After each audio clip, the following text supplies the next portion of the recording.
fraction of the overall secret space program or secret space programs, under 1%.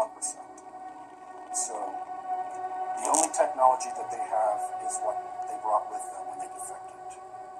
It is a ragtag group that is doing their best to bring full disclosure to humanity. They don't want slow, protracted disclosure. They want all of these technologies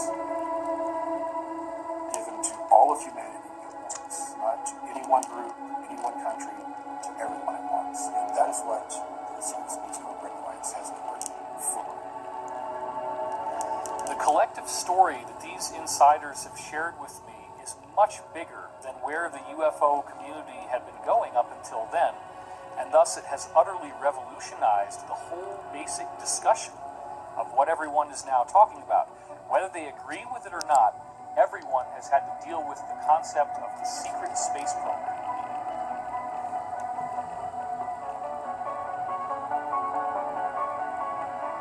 According to some estimates, we cannot track $2.3 trillion in transactions. On September 10th, 2001, the day before 9/11, then Secretary of Defense Donald Rumsfeld testified in front of congressmen about $2.3 trillion missing from the Pentagon. In 2015, an Inspector General report came out detailing that number grew from $2.3 trillion to $6.5 trillion missing from the Pentagon.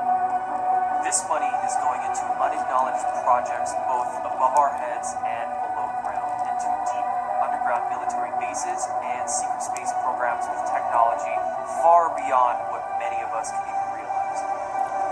Our black budget, for instance, garners $1.023 trillion every 2 years. It's over $500 billion a year. Right now, there are 131 active deep underground military bases in the United States. There's 1,477 of them worldwide. Each one has an average cost of $17 to $19 billion. Each one is built in the site. It used to be, it would take a year to 2 years to build each one, and now they're capable of building a couple of them a year with sophisticated methods. Area 51 is only one base, one of the 131 bases. Of these 131 bases, I call Area 51 a mega base. It's got more than one base in it. It's Tonopah Test Range, Area 51, S2, S4, Groom Lake, and a host of others. Now, these mega bases are gobbling up our gross national product. Right now, we're spending 28% of the gross national product on building underground bases solely. Jesus. China has built 50 different ghost cities that collectively are built to hold an estimated 64 million inhabitants. Apartment buildings, roads, all of the infrastructure, all the plumbing, all the electrical, everything you need for a city, they and did. There's nobody there. Right. 50 cities, 64 million people. Now remember, China's gross domestic product is $11.2 trillion. They're not even spending a majority of their gross domestic product on these ghost cities, and yet they have the money to do it. It's only cost them a few $1 trillion. So once you start thinking about it that way, you start to see how much money $1,000 billion really is. $1 billion is a lot. If you're a billionaire, you can do anything you want. $1,000 billion is a sum of money that just gets dropped out there with this word trillion, but we're not really thinking about how it literally can build an entire civilization.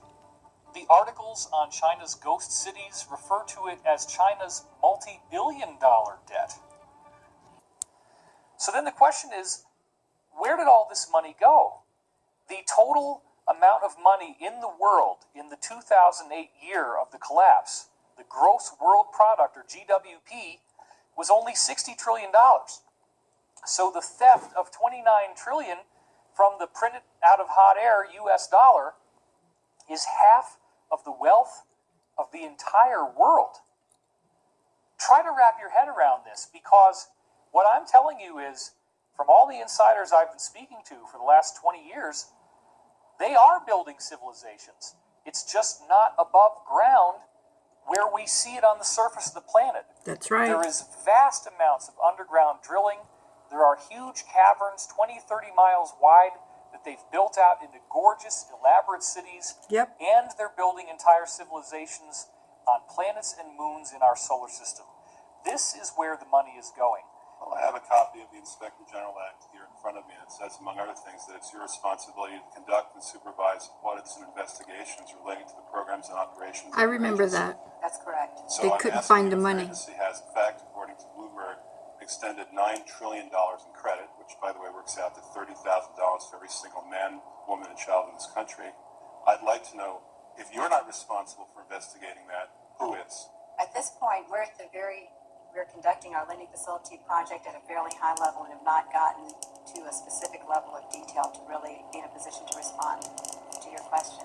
Have you conducted any investigation or auditing of the losses that the Federal Reserve has experienced on its lending since last September? We're still in the process of conducting that review. Until we actually, go out and gather the information, I'm not in a position to really respond to the specific question. So are you telling me that nobody at the Federal Reserve is keeping track on a regular basis of the losses that it incurs on what is now a $2 trillion portfolio? Until we actually look at the program and have the information, you're not in a position to say whether there are losses or to respond in any other way to that. Mr. Chairman, my time is up, but I have to tell you honestly, I am shocked to find out that nobody at the Federal Reserve, including the Inspector General, is keeping track of this. What's I amazing remember is that. that right now we're seeing the very first audit of the Pentagon ever.